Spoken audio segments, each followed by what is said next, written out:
Hello Warriors, my name is Moran Kodabande and I'm the ASI President. Today the ASI Board and myself are here to explain to you what we have done and will continue to do to protect the tradition that is Warrior Day. When we first heard about the serious issue of alcohol at Warrior Day, it was on March 5th, which was right after our March for Higher Education, and we all came back.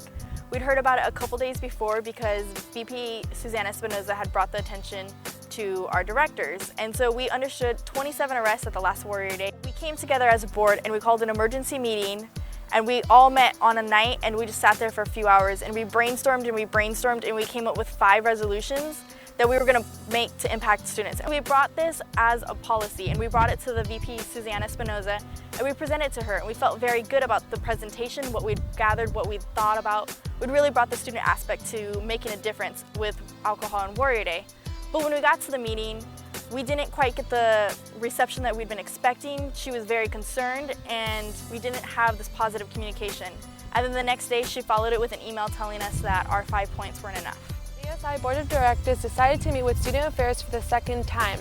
We presented a 20-page document that had an interlocking campaign that consists of a 10-point plan to make an impact and reduce the incidents and arrests. When Vice President Espinoza first brought us her concerns, she brought it along with several police reports from past year's Warrior Days. Yes, some students were arrested, but we think we can, since it's such a few number, we can affect those students and change the mindset and maybe not have any arrests this year or decrease the number. She said that these statistics were skewed and that the police of Stanislaus didn't want to arrest students, especially those that were graduating and possibly ruin their careers, put it on their permanent record, and if it was possible to send them home with somebody that was sober. And from that point on, when she told us that these statistics were skewed, she decided to use them in her favor. When she brought this argument to Academic Senate, she had Chief DeRege read these statistics to Academic Senate, justifying her argument to get rid of alcohol and possibly the program of Warrior Day. She also continued to use it in the recent email that she sent out to all students. Basically, we as ASI saw this as a lose-lose battle. She came in with the mindset that she was going to get rid of alcohol, and she had made up her mind from the day that she brought this concern to us, which was March 5th. Today is the 28th of March, so it was 22 days that we had to come up with our plans, come up with anything that we could to save Warrior Day. Despite the valiant efforts of ASI and the Board of Directors, we were literally backed into a corner with a lose-lose situation. We were given the ultimatum of no alcohol at Warrior Day. That's a decision we could not make ourselves. A 50-year-plus tradition has been utterly ruined because of the rash actions of few.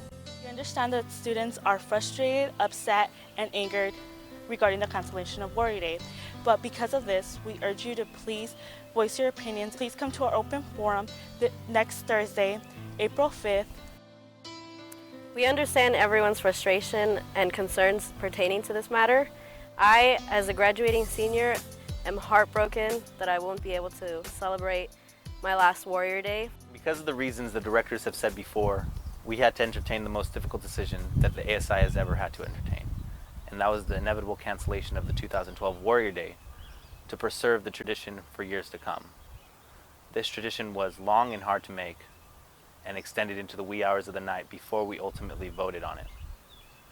This decision is not for any other reason besides protecting the tradition that is Warrior Day. It would be selfish for us to make the claim that risking this year's Warrior Day for the next 50 is something that we're willing to do.